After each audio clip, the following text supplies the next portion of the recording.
Assalamualaikum warahmatullahi wabarakatuh. Apa kabar? Selamat pagi Anda pendengar dan juga pemirsa Mutiara Pagi RRI Bandung. Mudah-mudahan selalu dalam kondisi terbaiknya. Senang sekali tentunya saya Alan Albana bisa kembali hadir menemani Anda tentunya di Mutiara Pagi RRI Bandung, di mana pada kesempatan hari ini kita akan membahas topik kita mengenai mengenal tanda-tanda akhir zaman. Yang paling penting adalah bagaimana kita menyikapinya sebagai seorang muslim untuk menyikapi tanda-tanda akhir zaman yang semakin hari ini semakin nampak, semakin terlihat. Apa yang sudah disampaikan di dalam Al-Quran maupun juga hadis ini sudah banyak sekali. Namun bagaimana sikap kita menyikapinya? Mengenai hal itu kita akan membahasnya. Alhamdulillah sudah hadir narasumber kami di studio, yaitu dosen Fakultas Syariah UIN Sunan Gunung Jati Bandung. Kemudian beliau adalah pimpinan Pondok Pesantren Husnul Khotimah Cimanggung Sumedang. Telah hadir di studio kami ada Ibu Ustazah Dr. Hajah Dede Kania SHMH. Assalamualaikum Bu Ustaz. Waalaikumsalam warahmatullahi wabarakatuh. Baik Bu Ustaz, nih semakin hari semakin membuat kalau saya resah. Karena apa yang sudah disampaikan ya, saya dengar melalui ceramah-ceramah gitu ya, kemudian kita membaca berbagai artikel yang menjadi sebuah tanda-tanda akhir kiamat itu sekarang sudah mulai bermunculan. Mungkin dulu pada saat zaman Rasulullah disampaikan, kepikiran gak ya ada yang seperti ini, ada yang seperti itu, tapi sekarang nampak di depan nyata. Bagaimana sikap kita sebagai seorang muslim untuk menyikapi tanda-tanda akhir zaman ini? Mari silakan. Baik, bismillahirrahmanirrahim. Assalamualaikum warahmatullahi wabarakatuh. Waalaikumsalam. Alhamdulillahirabbil alamin wa bihi nasta'inu ala umuri dunya waddin. Assalatu wassalamu ala asyrafil anbiya'i wal mursalin wa ala alihi wa ashabihi ajmain, amma ba'd. Alhamdulillah para pemirsa, pendengar RRI dimanapun berada, hari ini kita dipertemukan kembali dalam pembahasan yang penting ya. Salah satu hal yang harus kita ketahui mengenai tanda-tanda hari kiamat atau hari akhir. Jadi hari kiamat ini dalam istilah bahasa Arab ini ada banyak ya. Ada disebut dengan Yaumul Jaza, hari pembalasan. Nah, disebut juga hari akhir ya. Nah, disebut dengan hari akhir kenapa? Karena itu adalah tujuan terakhir dari kehidupan manusia. Manusia hidup di dunia, kemudian nanti akan meninggal, dan nanti setelah itu ya akan dihidupkan kembali. Makanya disebut sebagai hari akhir. Kenapa kita harus mengenal tanda-tanda hari kiamat ini sebagai pengingat sebenarnya kepada diri kita, supaya kita ya terus menerus ya tanpa lelahnya, terus menerus tanpa berhenti mengingat Allah Subhanahu wa ta'ala, berzikir terus ya. Kita tahu dalam tanda-tanda keislaman seorang muslim itu diantaranya kita melakukan ibadah sesuai dengan perintah Allah, mulai dari syahadat, sholat, kemudian zakat, puasa, sampai melaksanakan ibadah haji. Kemudian kita juga mengenal dengan rukun imannya, keimanan kepada Allah, keimanan kepada Rasul, bahkan ada keimanan juga ya kepada kitab Allah, dan keimanan kepada hari kiamat, hari akhir, selain iman kepada qada dan qadar. Baik, para pemirsa, pendengar dimanapun berada, kalau kita mendengar kata hari kiamat, mungkin yang terbersit ya di dalam hati kita ada rasa takut, ada gelisah tadi Kang Alan ya. Apa sebenarnya rahasianya? Ya karena memang yang namanya hari akhir di situ kalau dihubungkan dengan teori fisika kan ada kehancuran gitu ya, kehancuran dunia, bahkan alam dunia ya, semuanya.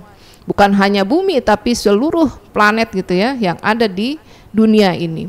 Dan berarti tidak ada yang tersisa di situ, termasuk diri kita. Berarti yang digelisahkan adalah kehancuran sebenarnya, ketiadaan ya diri kita. Atau mungkin juga kegelisahan karena apa? Karena kita masih memiliki banyak sekali kekurangan-kekurangan selama hidup kita. Kita masih banyak melakukan dosa-dosa besar di dalam hidup kita.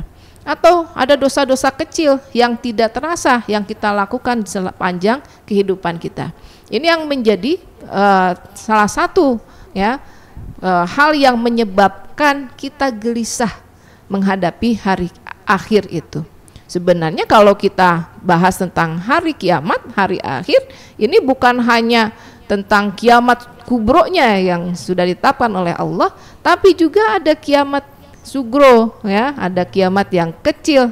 Di antara bentuk kiamat yang kecilnya itu, kiamat sugro itu adalah kematian. Ya, makanya kematian itu menjadi pengingat juga.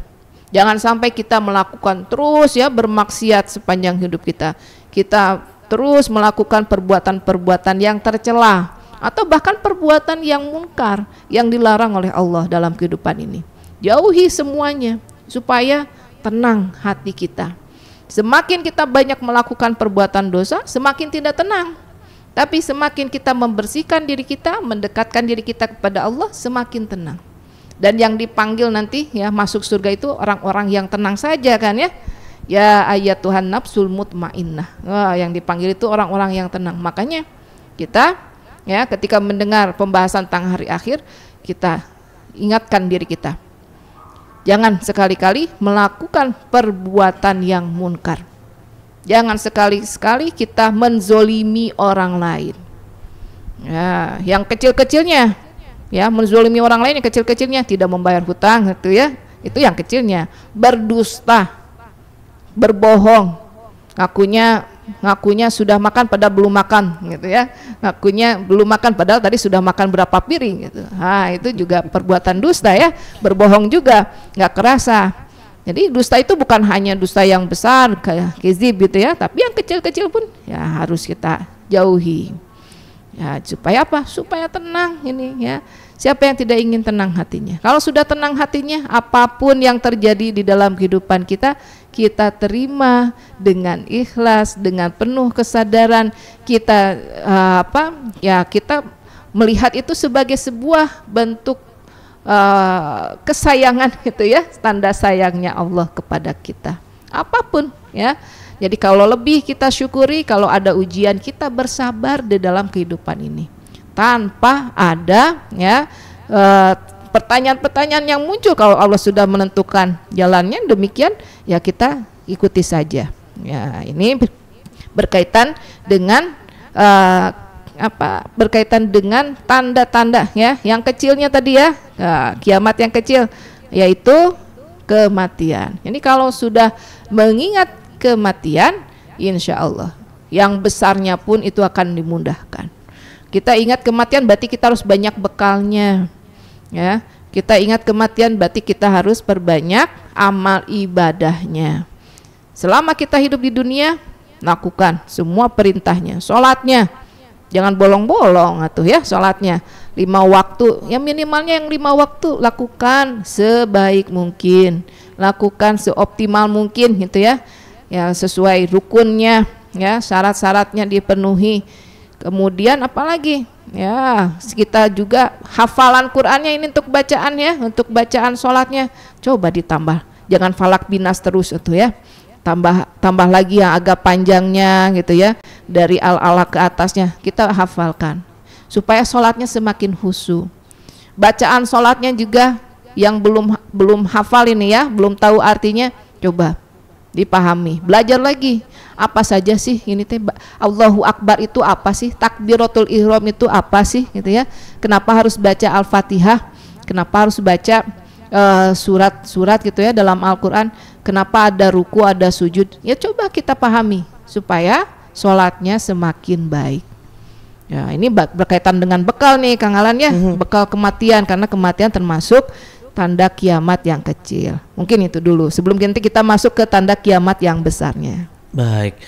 Wah, ini dari mulai tanda-tanda kiamat yang kecil gitu ya, sudah mulai terlihat, nampak, terasa mungkin begitu ya, buset ya. Nah kemudian juga tadi bahwa seseorang resah dengan hari kiamat tuh karena diceritakan bagaimana proses kehancurannya, kemudian bagaimana yang tadinya bahkan bayi pun bisa dilepaskan. Kita akan menyelamatkan diri masing-masing gitu ya. Kalau orang Sunda mah beberapa ingat kabatur gitu, dengan ingat catatan amalnya sendiri juga sudah resah gitu, sudah akan ketakutan. Betul. Nah, menyikapi hal ini, Bu Ustadz kemudian disampaikan bahwa apakah betul juga bahwa orang-orang muslim, orang-orang yang taat ini tidak akan mengalami hari kiamat? Lantas siapa saja yang mengalami dahsyatnya hari kiamat? Kemudian bagaimana sikap seorang muslim agar tadi bahwa kalau tidak ingin resah, ya berarti perbaiki dari sekarang, persiapkan, gitu ya. Namun sisi manusia, gitu. Keresahan itu. Ini bagaimana, Bu Ustaz? Ya, sebelum membahas itu ya Kang ya, kita lanjutkan dulu. Ini yang tanda kiamat sugronya juga masih ada. Yang besarnya. Yang kecilnya nih, tanda kiamat kecilnya. Jadi selain kematian, sudah masuk ini ya, muncul fitnah dan penyebaran kebodohan. Ya, muncul fitnah, ya banyak fitnah, banyak hoax gitu ya. Kalau kita lihat hoax gitu ya, di zaman sekarang, zamannya sosial media, hoaxnya gampang sekali nyebar. 1 detik nyebar kemana-mana, ya, tanpa kita recheck dulu. Harusnya ketika ada satu berita kita cek kebenarannya, ini betul atau tidak. Kalau ada kebohongannya jangan disebarluaskan, hati-hati jempolnya ya. Nah ini ya. Jadi di dalam hadis yang diriwayatkan oleh Sahih dalam Bukhari dan Muslim, di hadisnya ini Rasulullah SAW bersabda, Inna min asyrati sa'ah ayyur fa'al ilmu wa yasbutal jahlu wa yushrabal khomru wa yazharu zina. Sesungguhnya di antara tanda kiamat adalah diangkatnya ilmu, tersebarnya kebodohan, diminumnya khamr, dan munculnya perzinaan. 4 tuh ya, 4 sekaligus. Diangkatnya ilmu bukan berarti Allah mengangkat ilmu ya, tidak. Atau jadi ilmunya menghilang begitu saja di muka bumi, tidak. Tapi orang-orang yang diamanahi ilmu itu meninggal dunia, ya. Dan bersamaan dengan meninggal dunia orang tersebut, ya, ilmunya juga diangkat oleh Allah. Nah, misalnya siapa? Ahli tafsir, ahli hadis, ini sudah pada meninggal banyak ya. Ahli fikih juga ya, banyak yang sudah meninggal. Nah, berarti kan ini sudah mulai satu persatu ilmunya diangkat oleh Allah Subhanahu wa Ta'ala. Jadi kemana nanti kita mencari ilmu? Kemana kita mencari pencerahan kalau orang-orang yang diberikan amanah ilmunya sudah tiada. Nah ini jadi catatannya. Dan sekarang ini kan semakin berkurang. Jadi semakin jauh zamannya dari Nabi itu semakin berkurang ilmunya. Zaman Nabi kan para sahabat langsung bertanya kepada Nabi, ini teh bagaimana ya Rasulullah, gitu ya, langsung cross check. Ya Rasul, sholatnya bener nggak begini? Itu langsung bertanya kepada Rasulullah. Kita kan semakin jauh ya. Makin berkurang ini kepada siapa lagi gitu ya. Nah, sekarang masih banyak insya Allah ya ulama-ulama, berarti kita yang harus rajin. Sekarang banyak di media sosial juga ya, tapi harus pintar-pintar ini, jangan sembarangan juga mencari alim ulama yang tempat kita bertanyanya. Nah, yang kedua, tersebarnya kebodohan ya. Kalau ilmunya diangkat secara otomatis kebodohan itu akan tersebar luas. Orang-orang semakin malas membaca, itu juga menjadi cikal bakal kebodohan tersebar luas ya. Kemudian khamr yang memabukkan ini ya. Semua yang memabukkan itu khamr, dan semua khamr itu adalah haram. Jadi kalau orang ini merasa ini mah ada 0% ini alkoholnya, jangan lupa ini 0% alkohol, apakah tidak memabukkan? Apakah ada yang lainnya? Ya, atau dalam prosesnya dia tidak halal? Jadi bukan hanya tentang alkoholnya, tapi apakah ini prosesnya halal dan lain sebagainya. Itu harus diperhatikan. Kemudian perzinahan. Perzinahan ini ya, nauzubillah ya, sekarang semakin marak, mudah sekali. Bukan hanya perzinahan ya, hubungan suami istrinya, tapi yang lainnya, zina matanya, zina kemudian kita di pendengaran kita, bahkan kita di hati kita gitu ya, pandangan kita. Seringkali karena terlalu asik gitu ya, scroll media sosial, ternyata ada yang nyelip iklannya, mohon maaf ya, mungkin tidak berbusana atau berbusana tapi tidak tertutup dengan baik, kelihatan oleh mata. Ya, itu jadi zina mata juga.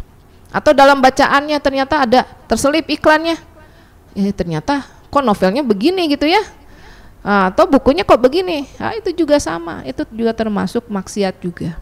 Nah, harus jauhi ya, hilangkan, harus pintar juga ini bagaimana caranya biar nggak muncul lagi ini, supaya kita tidak melihat itu. Berarti jarang-jarangin juga ya, jangan terlalu sering juga scroll-scrollnya, supaya kita tidak terkena zina matanya. Yang kemudian berkaitan dengan kepemimpinan, amanah kepemimpinannya semakin berkurang. Pemimpin yang dipilihnya ternyata tidak amanah gitu ya, tidak tablik, tidak fatwanah, tidak sidik, itu sudah menjadi tanda kiamat juga. Kemudian apalagi banyaknya pembunuhan. Setiap hari pasti ada berita ya. Betul. Ada berita, itu juga tanda kiamat yang kecil. Nah, kalau tanda kiamat yang besar bagaimana? Yang kubroon satu lagi, ternyata yang kecilnya adalah berlomba-lomba dalam kemewahan. Semakin banyak orang yang berlomba-lomba dalam kemewahan, itu menunjukkan ya flexing ini ya, flexing di media sosial tuh gampang flexing, padahal sejatinya mungkin tidak demikian. Nah, itu jadi menunjukkan ada tanda kiamat juga.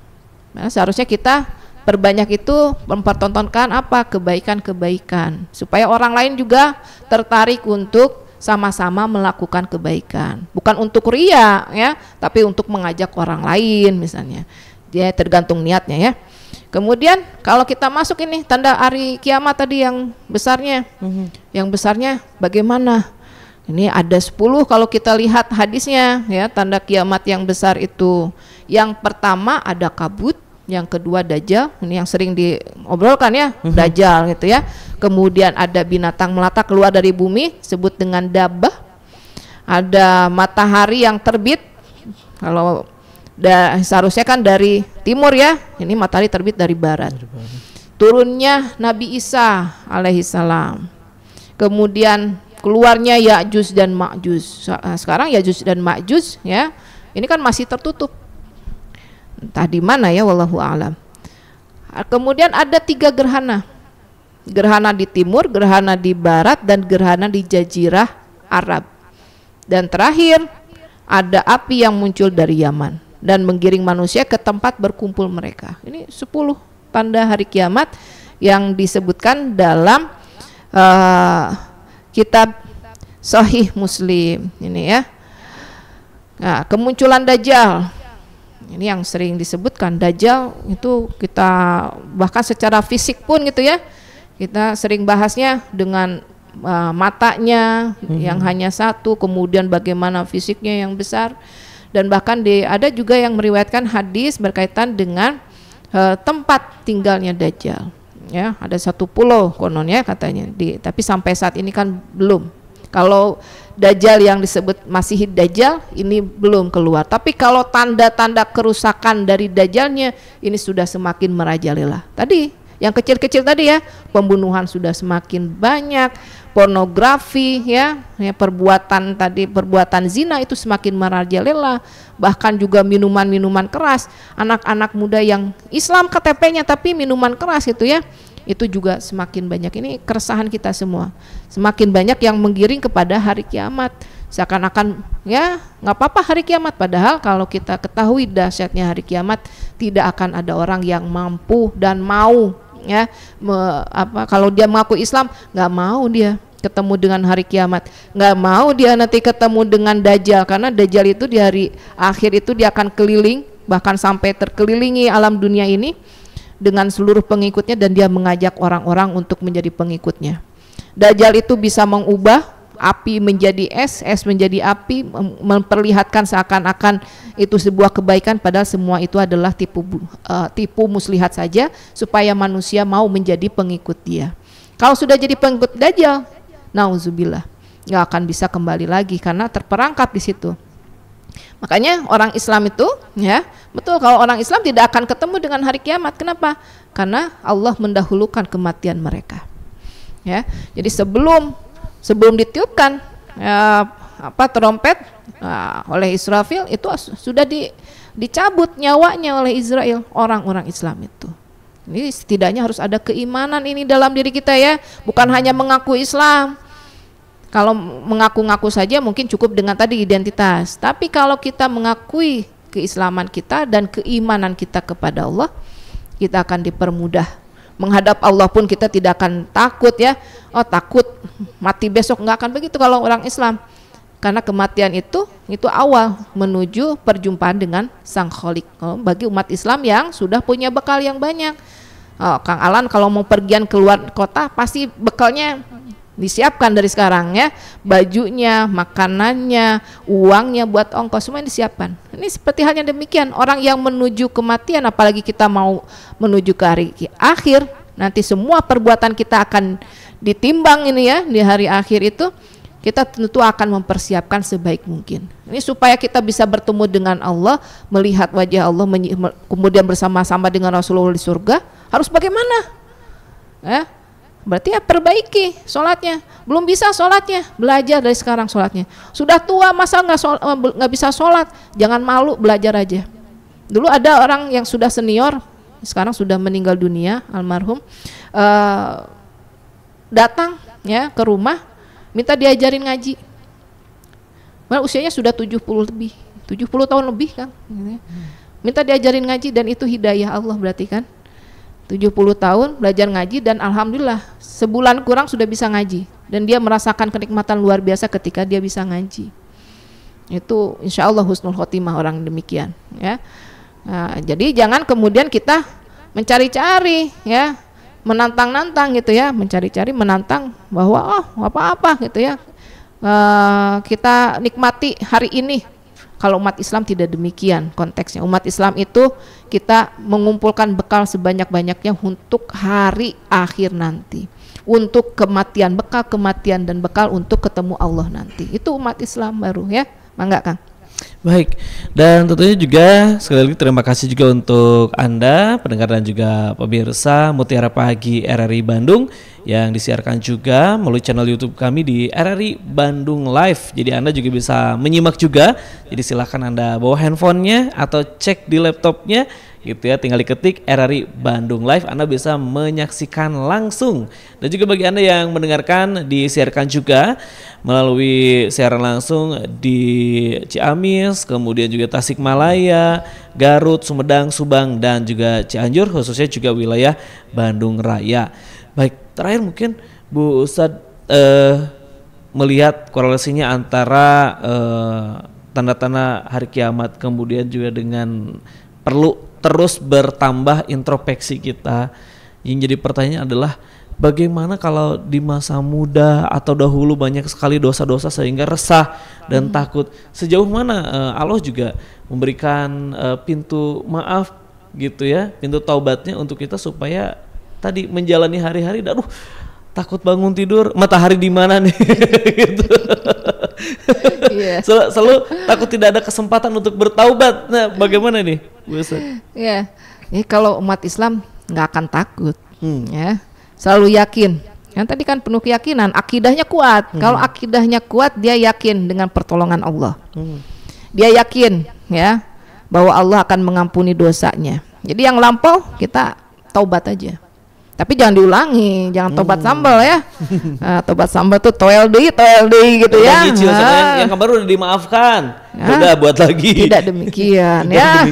Kalau yang demikian itu berarti meremehkan ya. Meremehkan agama Allah. Ini kalau umat Islam mengaku sebagai benar-benar ini ya, hambanya Allah, dia akan terus menghitung dosa saya kemarin seberapa besar. Oh, berarti sekarang saya harus memperbanyak amal ibadah untuk menutupi dosa yang kemarin. Terus demikian gitu ya. Sebelum tidur itu menghitung. Nah, ini yang bisa jadi dosa, ini yang bisa jadi pahala. Itu terus dihitung gitu ya. Kalau dia mengaku sebagai umat Islam. Setiap bangun tidur dia yakin. Bangun tidur itu kan sholat subuh ya. Bahkan kalau bangunnya lebih pagi lagi kita bisa sholat tahajud.